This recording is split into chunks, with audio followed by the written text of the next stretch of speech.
The massive space station hung like a jewel against the blackness of space. Inside, aliens from 100 worlds walked the shining halls. Today was special. Today they would meet humans for the first time. Counselor Vereen checked her datapad. One more time. The reading still showed the same thing. Earth was a Class 12 death world. The gravity was crushing. The atmosphere was filled with corrosive oxygen. Extreme weather events happened all the time. Thousands of species could kill with poison, claws, or teeth. How could anything smart live there? The human delegation has docked, said her assistant. Vereen straightened her ceremonial robes. As head of the xenobiology division, it was her job to study new species. But humans were different. They didn't just survive on a death world. They ruled it.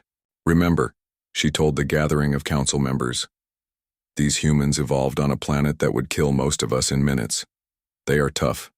They can break bones with their bare hands. Do not make sudden moves. The council chamber doors slid open. 5 humans walked in, led by a man in a blue suit. He was tall by council standards, with broad shoulders and black hair.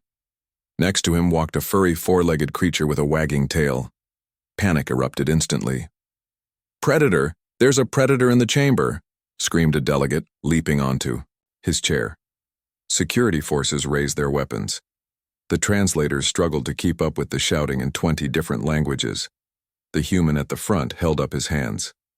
"Please, everyone stay calm. This is just my dog, Dory. He is friendly." The chamber fell silent as everyone stared at the creature. It sat down next to the human, tongue hanging out, looking around with curious eyes.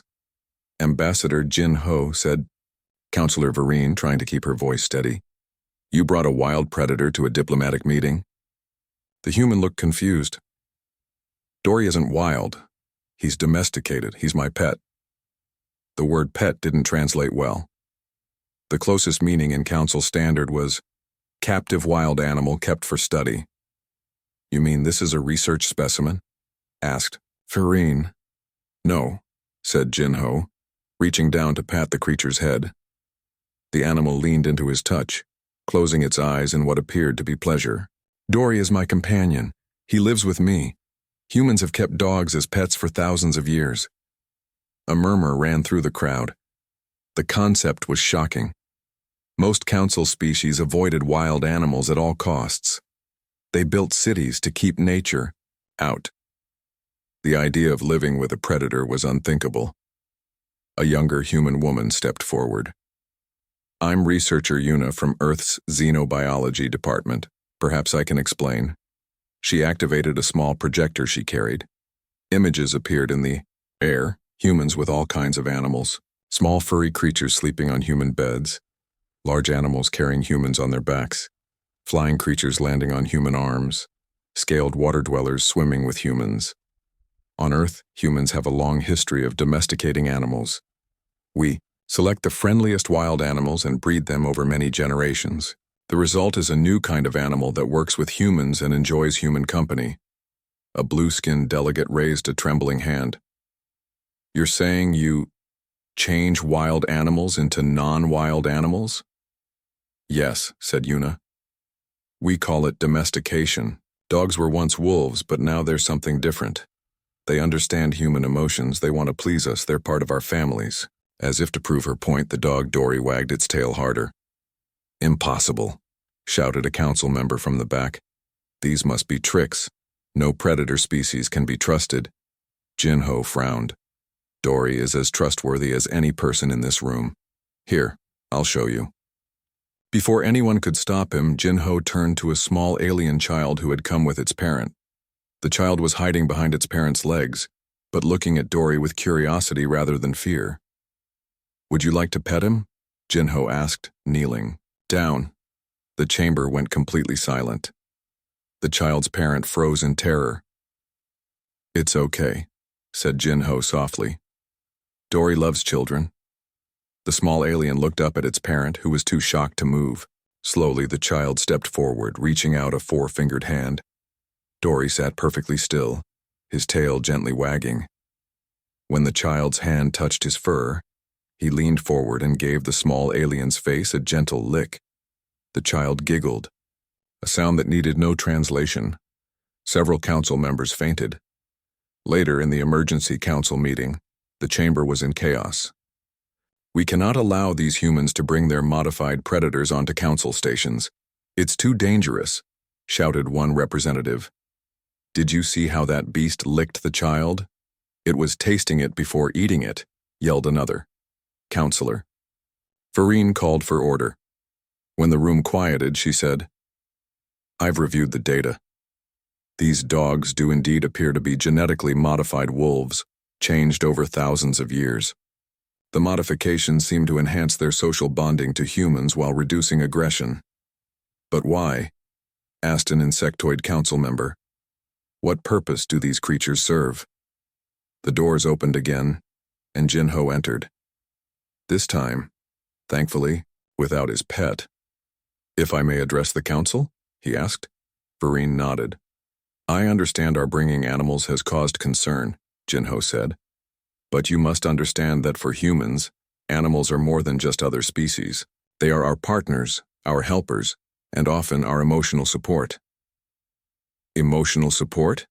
repeated a council member, the concept clearly foreign. "Yes," said Jinho. "Dory helps me deal with the stress of my job. When I pet him, my blood pressure lowers. When I talk to him, he listens without judgment. He can sense when I am sad and tries to comfort me." A holographic image appeared showing humans in various settings with animals. Elderly humans in care homes smiling as they petted cats. Children reading books to patient dogs. Wounded soldiers learning to walk again with horses helping them. Balance. "And that's just the beginning," Jinho continued. "We have dogs that can smell diseases in humans before any machine can detect them. Dogs that guide humans who cannot see. Cats that keep our homes free of pests. Birds that deliver messages. Fish whose movements soothe our minds." The council was silent now, trying to process this information. "But the most important thing," Jinho said softly, "is that we love them, and somehow across the species barrier, they love us back." Councillor Vereen stood up.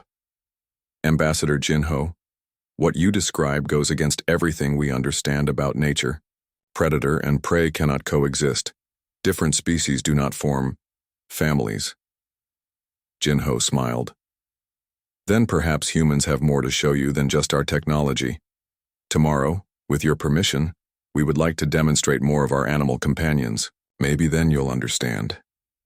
As the council members filed out, still talking in shocked whispers, Vereen approached Jinho privately. "This pet concept," she said quietly. "It's more important to humans than we realized, isn't it?" Jinho nodded. "Humans have never gone to the stars alone, Counselor. Our animal friends have always been with us. From the first wolves that joined us at our campfires to the specially trained support animals on our spacecraft today. We won't give them up." Vereen looked out the viewport at the stars. "Then it seems we have much more to learn about humans than we thought."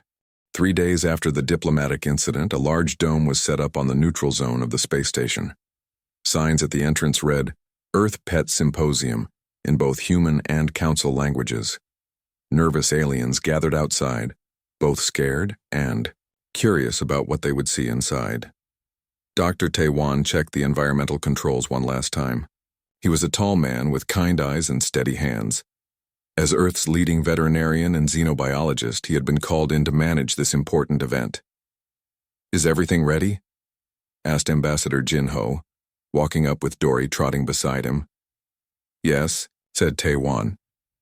"The animals are comfortable, the handlers are prepared, and the safety barriers are in place. Though I still think the barriers send the wrong message." Jinho nodded. "I agree, but the council insisted. Baby steps, Doctor. They need to feel safe first." The doors opened, and alien visitors began to file in, keeping close to the walls. At the center of the dome were several open areas with different Earth animals. Clear barriers separated the viewers from the animals, though the barriers were more for the aliens' comfort than actual safety. Council Representative Elix entered, flanked by security. As the head of the Safety Commission, he had opposed this entire event. His 6 eyes blinked nervously as he approached the first exhibit. "This is called a cat, explained a human woman named Sunmi.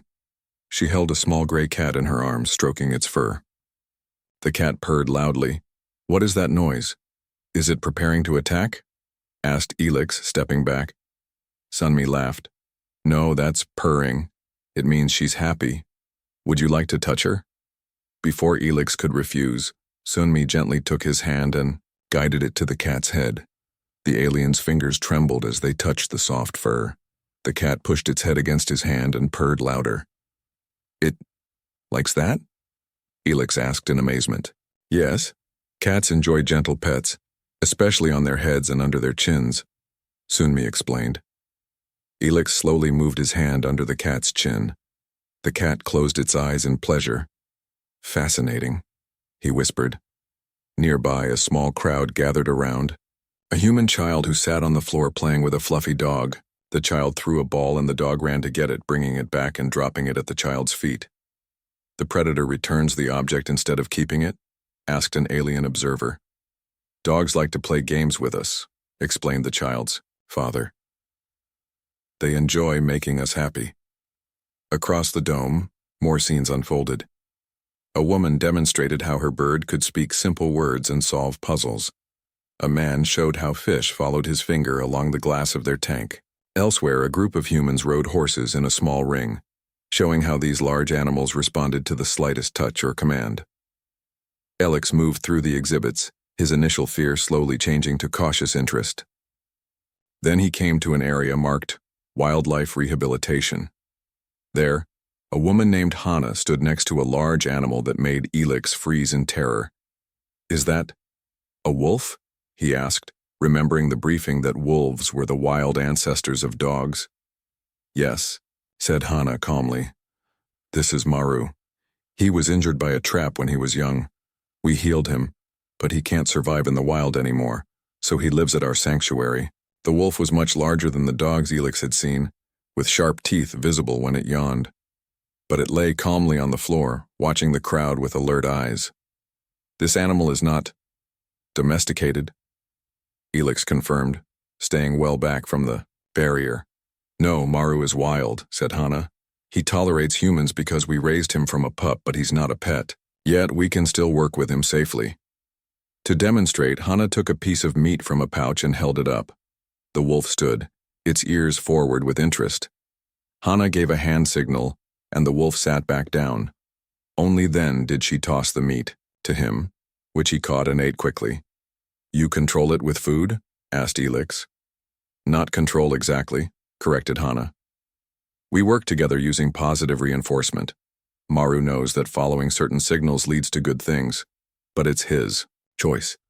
We respect each other's boundaries. Elix watched as Hana continued working with the wolf, having it move to different positions in the enclosure with just hand signals. The wolf's eyes never left her, watching for the slightest cue. And this is safe? He asked. As safe as any interaction with a wild animal can be, said Hana. I've worked with Maru for 5 years. We understand each other, but I always remember he's a wolf, not a dog. Next to the wolf exhibit was a similar setup with a hawk perched on a stand. A man demonstrated how the bird would fly to his gloved hand for food. Beyond that was a habitat with several snakes that Hana explained were venomous, but handled regularly for educational programs. It was too much for Elix. The thought of humans regularly handling creatures that could kill them made him feel dizzy. Need to sit down, he mumbled. A human guide led him to a quiet area with chairs.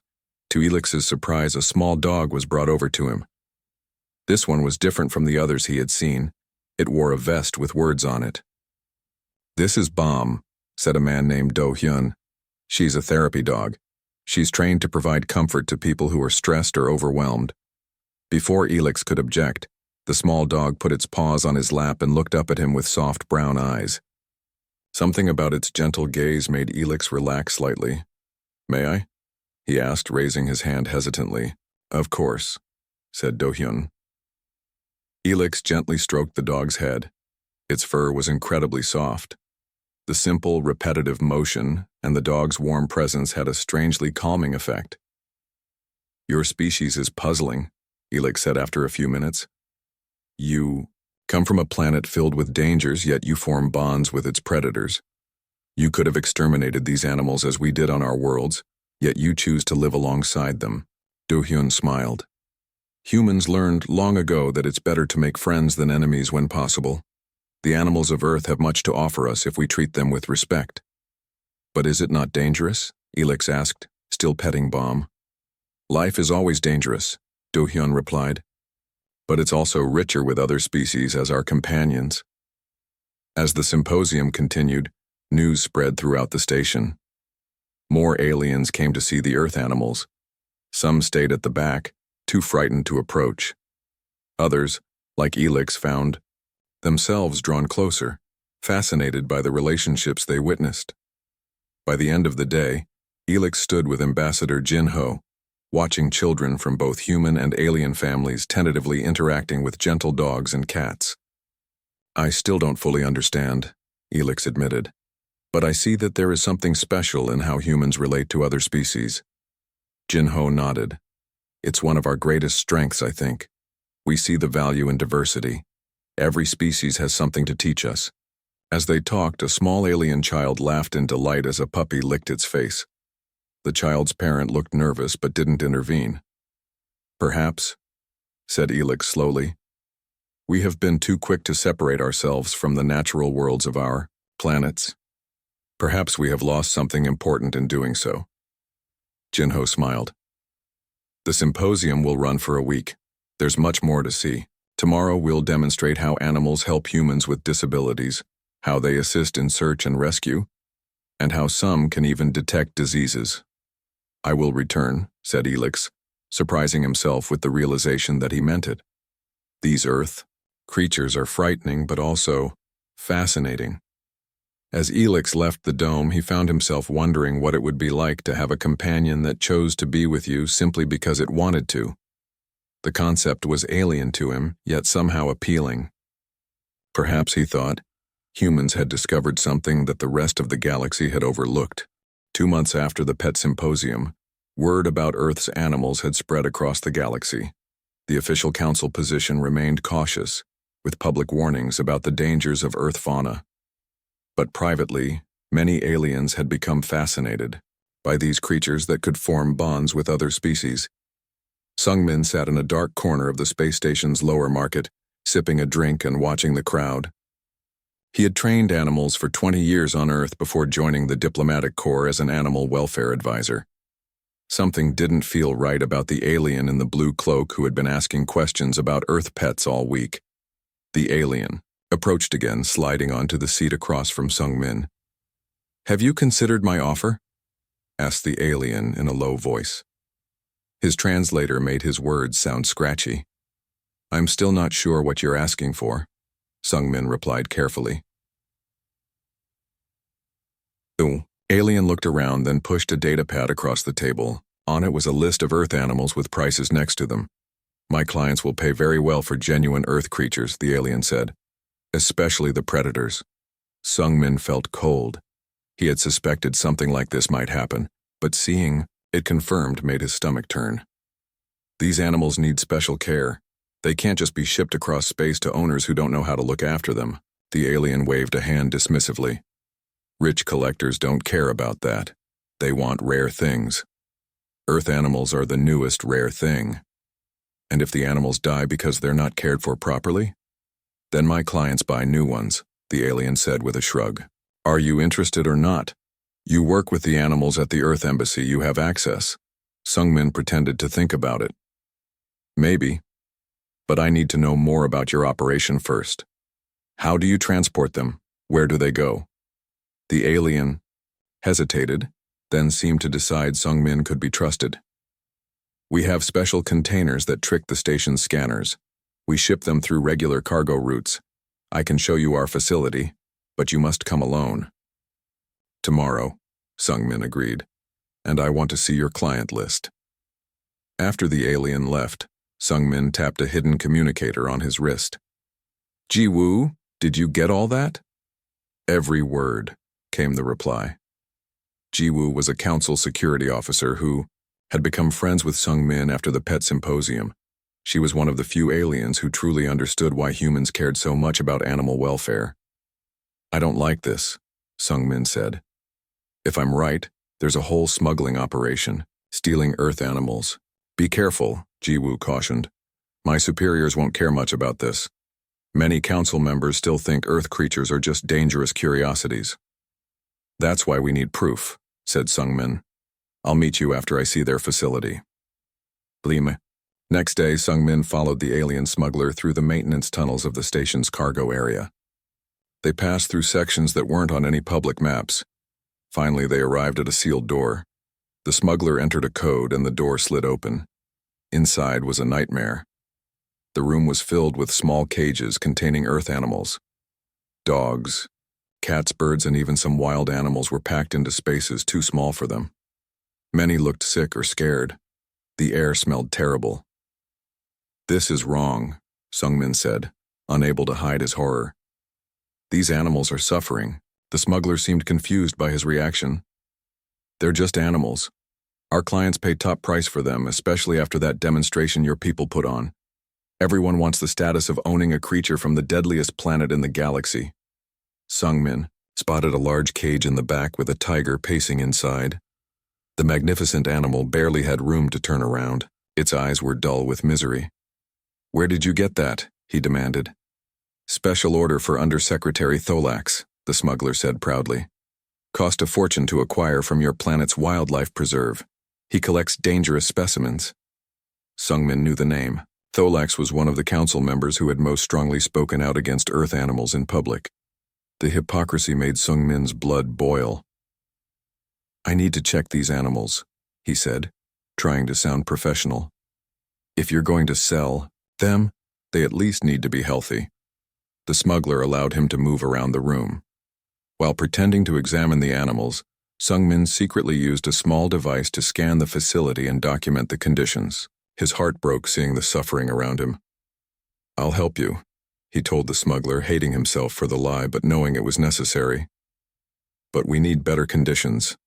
These animals will die like this, and then your business dies too." The smuggler seemed to consider this practical argument.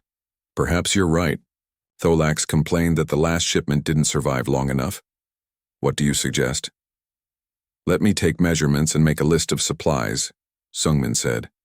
"I'll come back tomorrow." The smuggler agreed and led him out through a different route. Once he was safely away, Sung-min rushed to meet Ji-woo. "This is worse than we thought," Sung-min told Ji-woo as they reviewed the scans in her small office. "They have dozens of animals, including endangered species. And guess who's their biggest customer?" "Who?" asked Ji-woo. "Undersecretary Tholax, the same one who keeps saying Earth animals should be banned from council space." Ji-woo's eyes widened. "That complicates things.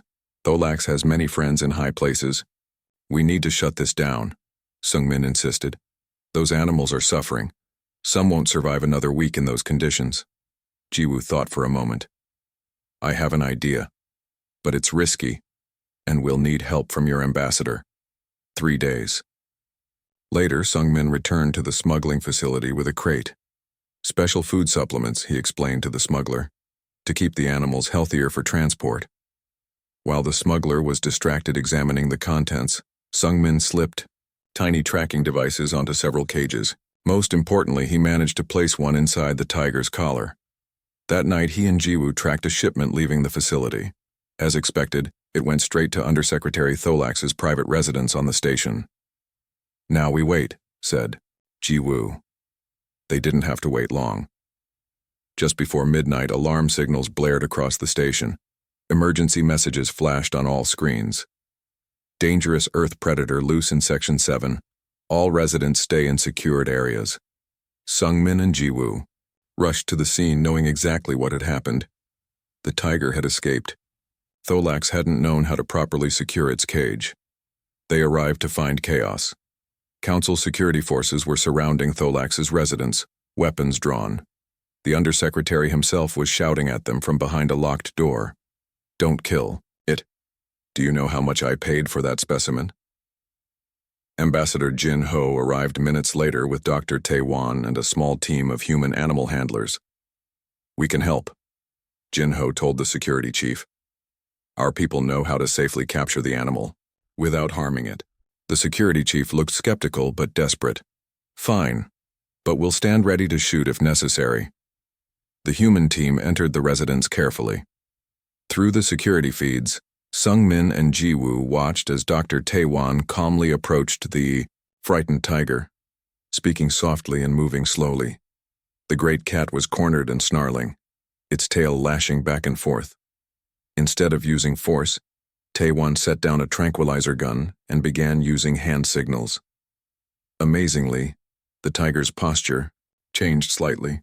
It didn't become friendly, but it seemed to recognize that these humans were different from Tholax. With incredible patience, Taewon was able to get close enough to use the tranquilizer. The tiger soon fell asleep, and the team gently moved it into a proper transport crate. When they emerged, Tholax was waiting, furious. That's my property, I demand its return. Jinho stepped forward. Actually, this tiger is the property of Earth's Northern Wildlife Preserve.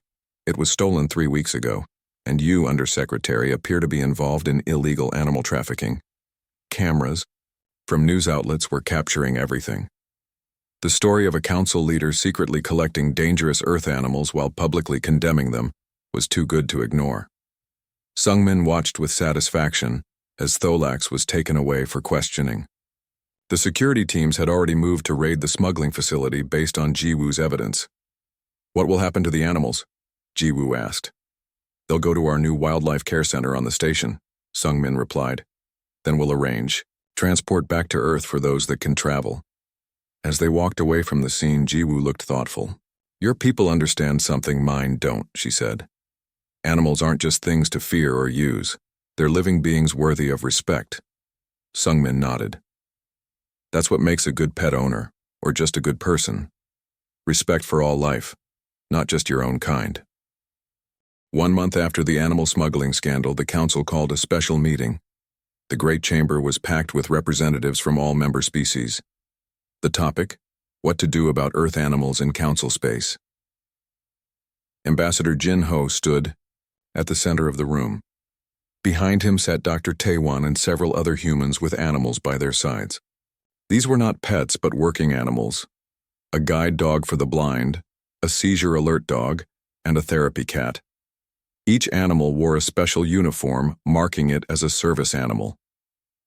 Honored council members, Jinho began. The recent events have shown us 2 things.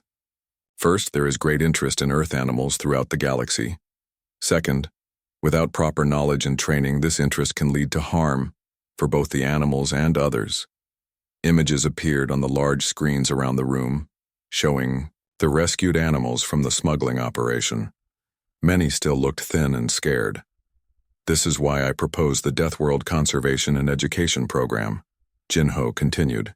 This program would allow non-humans to legally adopt certain Earth animals, but only after completing extensive training. The council chamber erupted in voices. Some representatives shouted their opposition immediately. Others seemed interested, but cautious. Council leader Czar raised her hands for silence. This is a radical proposal, Ambassador. Many believe Earth creatures are simply too dangerous for non-humans to handle. With respect, Jinho replied, the danger comes from ignorance, not from the animals themselves. Humans have lived with these species for thousands of years. We've learned how to communicate with them, care for them, and build mutual trust. We can teach others to do the same. Representative Elix, who had attended the pet symposium, stood up. I was once among those who feared all Earth creatures, he admitted. But I have seen how these animals interact with humans. There is something remarkable in these relationships. That may be, said Undersecretary Vala, who had replaced the disgraced Tholax. But humans evolved alongside these animals. Your species is adapted to each other. Our biology and psychology are different. Dr. Taewon stepped forward. We've considered this carefully. Our program would start with the animals most adaptable to non-human care. We've already identified several species that could form bonds with specific council races based on compatible biochemistry and behavior patterns. He displayed charts showing which Earth animals might best match with different alien species. The research was impressive, showing that humans had been studying this possibility for some time. Furthermore, Tae-wan continued, all participants would undergo thorough training. No one would receive an animal companion until they demonstrated proper understanding and care techniques. The debate continued for hours. Jin-ho and his team answered countless questions about animal behavior, care requirements, and safety measures.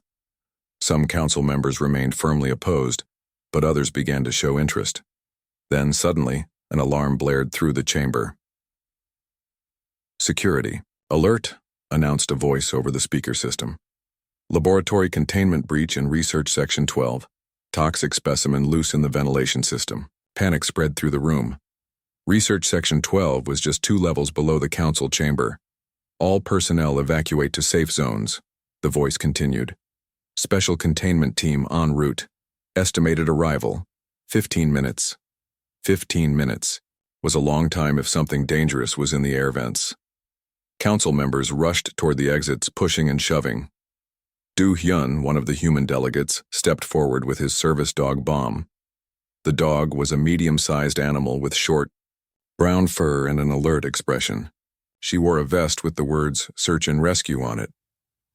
"We can help," Do-hyun said to Council Leader Zar. "Bomb is trained to find people and dangerous substances.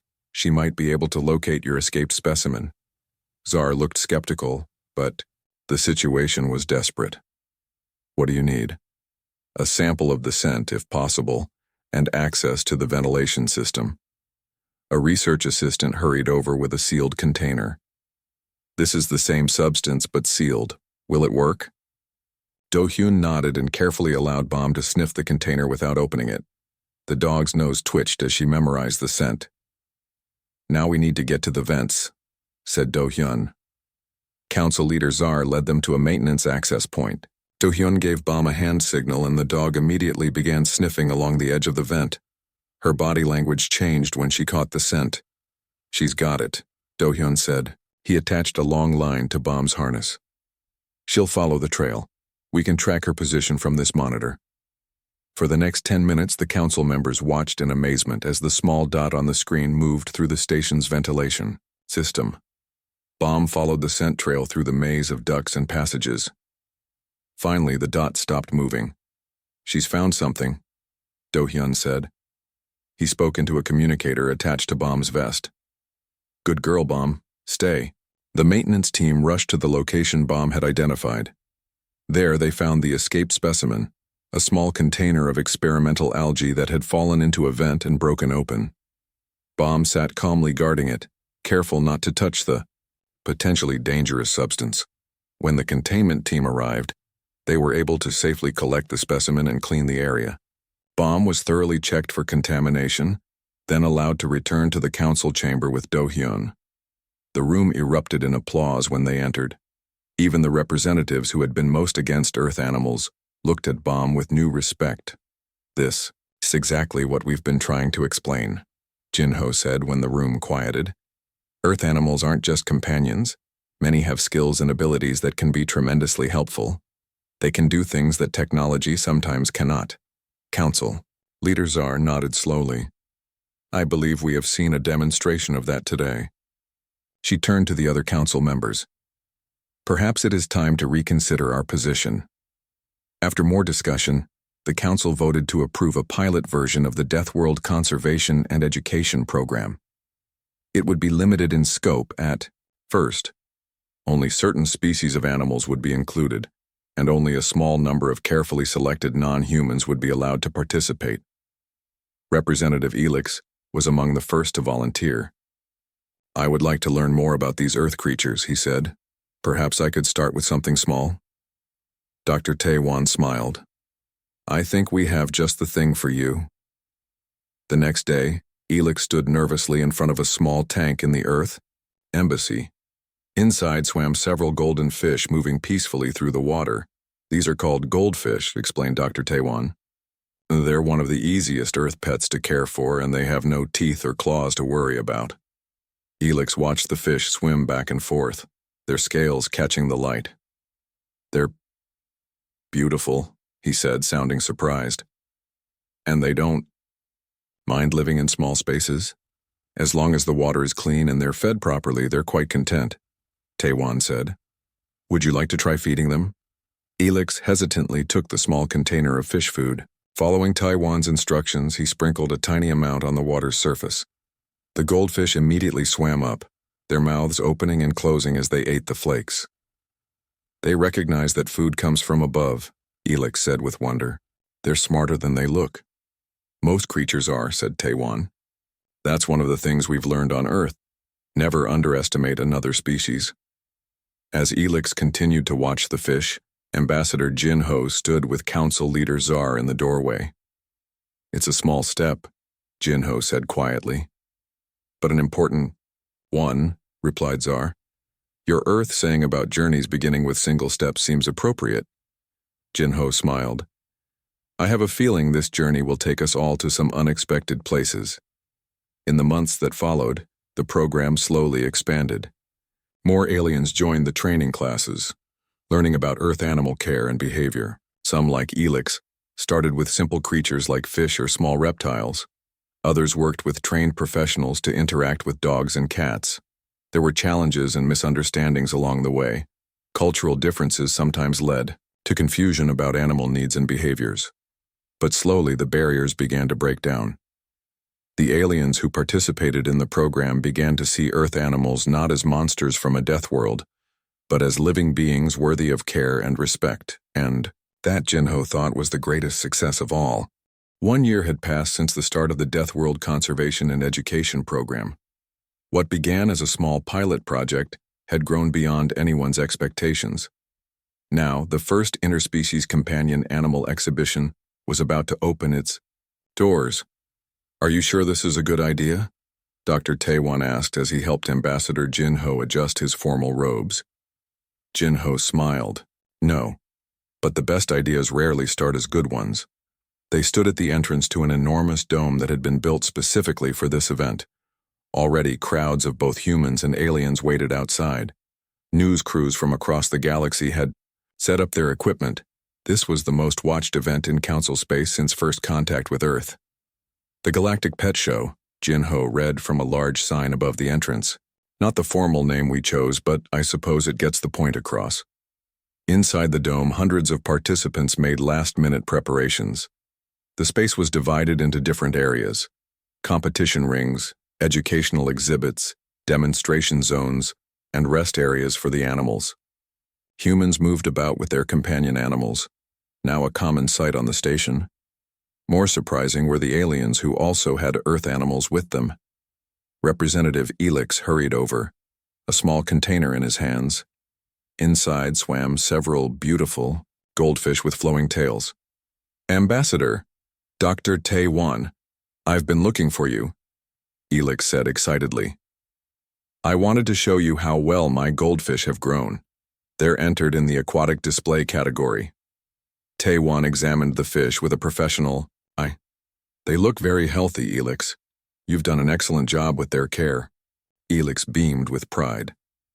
It's all thanks to your training program. I never imagined I could form such a connection with creatures from a death world. As they talked, Council Leader Czar approached. It's almost time to open the doors, Ambassador. Are you ready for your speech? Jinho nodded. As ready as I'll ever be. At exactly noon station time, the doors opened. Visitors poured in, their eyes wide as they took in the incredible variety of Earth animals. Dogs of all shapes and sizes, cats with different colored fur, birds that talked and sang, fish in beautiful tanks, rabbits, hamsters, and even some carefully monitored reptiles.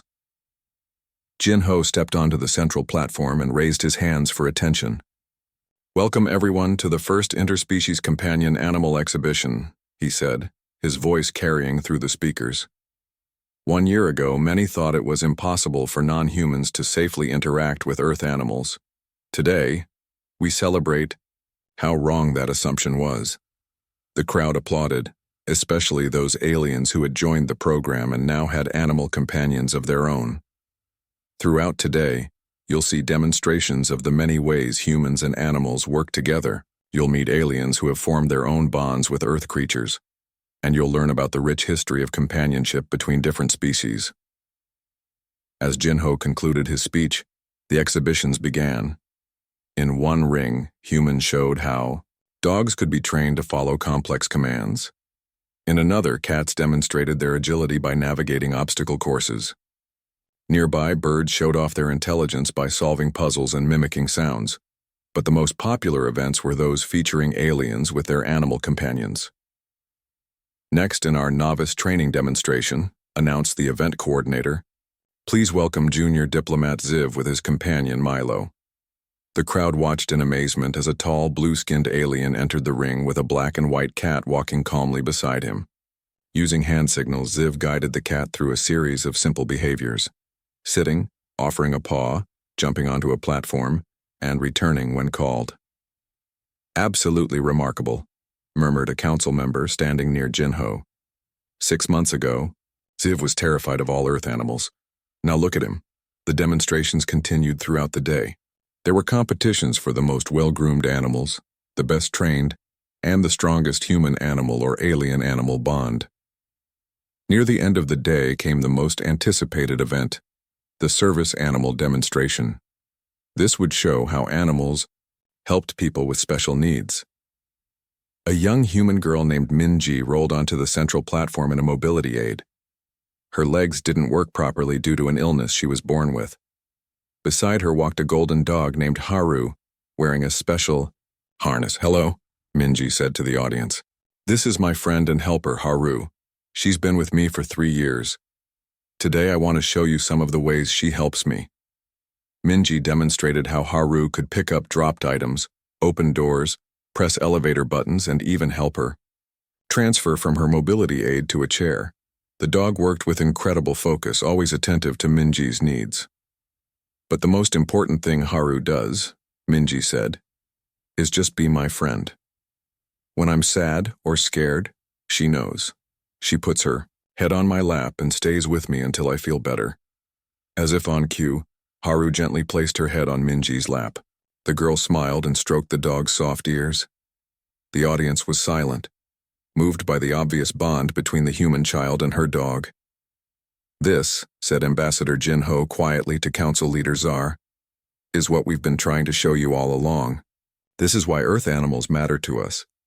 Zar nodded, her eyes not leaving Minji and Haru. "I understand now. It's not about control or dominance. It's about partnership." "Exactly," Jinho agreed. After the demonstrations ended, the judges announced the winners in various categories. Representative Alex won 2nd place in the aquatic display category for his beautifully kept goldfish. Junior Diplomat Ziv received special recognition for the progress he had made with his cat, and Minji and Haru were given the highest award for the bond between them. As the event drew to a close, Council Leader Zar requested the podium for a special announcement. "In light of what we have witnessed today," she said, "the Galactic Council has made a decision. Earth's domestic animals will no longer be classified as Class 12 Deathworld hazards. Instead, they will be recognized as companion species of cultural significance." The crowd erupted in cheers. "Furthermore," Zar continued when the noise died down, "the Deathworld Conservation and Education Program will be expanded to all Council species who wish to participate. However," she added firmly, "we must include an important note in our official records. While these animals have been made safe through human intervention, this should not be attempted with other Deathworld species without human supervision." This last part made Jinho smile. The Council was finally recognizing that humanity's ability to form bonds with predator species was something special, a unique skill that other species could learn from but not easily replicate. After the ceremony, Jinho and Councillor Vereen, the xenobiologist who had been so frightened of Dory at their first meeting, stood together watching Minji and Haru play with some alien children. "Did you ever imagine when we first met that we would end up here?" Jinho asked. Vereen shook her head. "Never. I was certain your dog would eat you at the first opportunity." They both laughed. Dory, who had been sitting quietly at Jinho's feet, looked up at the sound. "Would you like to pet him?" Jinho asked, just as he had a year ago. "This time?" Vereen didn't hesitate. She reached down and gently stroked Dory's head. The dog leaned into her touch and gave her hand a small lick. "Remarkable creatures," Vereen said softly. "And remarkable humans, to have seen their potential when the rest of us would have only seen the danger." As they watched the children playing with Haru, Jinho felt a sense of pride. Humans had brought something special to the galaxy, not just their technology or their knowledge, but their age-old understanding that friendship could cross the boundaries between species.